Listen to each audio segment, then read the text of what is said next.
Alright, everyone, so today we're going to be talking about Team Fortress 2 in 2025. It's been 18 years now since the game's release back in 2007, and we actually have some significant updates for the game. Not necessarily new content from Valve, they've been winding down support for quite some time, but the SDK was released last month, back in February, which really changes the game as far as Team Fortress 2 is concerned, and the future potential that this game has. Because now anyone can take the game and make their own game out of it without permission from Valve. They could just take Team Fortress 2 and make it into their own game and release it on Steam or anywhere else, since Valve has pretty much released the code of the entire game open source for free for anyone to use. That opens up a bunch of new, exciting possibilities that didn't exist before. Despite TF2 having extensive mod support with the Steam Workshop, this is just on a whole nother level. So there's a lot of exciting stuff as far as the future of this game is concerned, despite it being almost 20 years old at this point.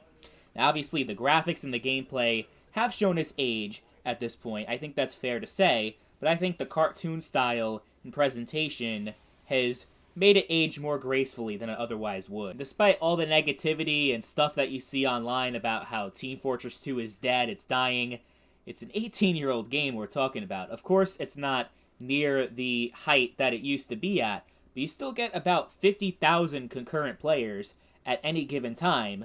So, is that really a dead game by definition? I'm sure most games would kill to have numbers like that. And as much as I am not personally a huge fan of TF2, the gameplay and the overall style of gameplay is not my cup of tea. I think I'll just say that. Anyone who's familiar with my channel and some of the comments I've made in the past about TF2 are aware of that. But you gotta respect greatness when you see it, even if it's not personally something that you like and that you play on a regular basis. I mean, it was a very transformative game for the FPS genre, and its impact is still felt in other popular shooters that have been released since then. Now, there's been some recent controversy with TF2 regarding the so-called bot crisis, which significantly impacted the playability of this game, specifically the public matchmaking, less so than the custom servers that you can play. But the public lobbies would be so bad to the point where these bots would just wreak havoc, killing players and spamming them, spamming the chats, and just being a nuisance and so obnoxious that you really can't play the game properly. But Valve, actually, to their credit, has resolved this issue, at least for the most part. It's not nearly as bad as it was a couple of years ago at the peak of the bot crisis. I'd say 2021, 2022 was when it was really bad, out of control. But it's now a lot better. And I would say the game is very much playable, even in public lobbies and public matchmaking. If you're a brand new player, though, just expect that this game is going to be tough to learn the mechanics. And I personally am someone who still never completely got the grasp of this game.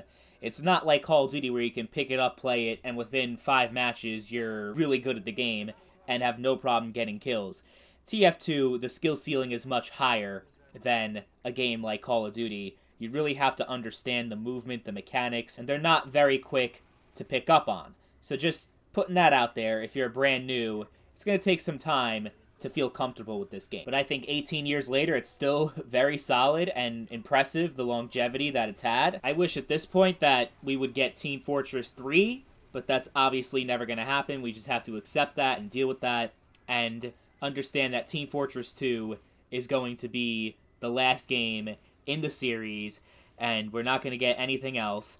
But hey, with the SDK and everything, there's still so much more fun and enjoyment to be had for many years to come, that 18 years later, that people are still going to be making videos talking about Team Fortress 2 and playing it. It's still going to be a relevant game. This is one of those games that will simply never die. So it's obviously pretty easy then for me to recommend in 2025. Don't let the age of the game scare you away from trying it out, because I'm sure there's people watching this video that weren't even born yet when this game came out. And they're like, oh my god, 2007, that's like when the dinosaurs were roaming around. But I think it's still pretty fun and enjoyable 18 years later.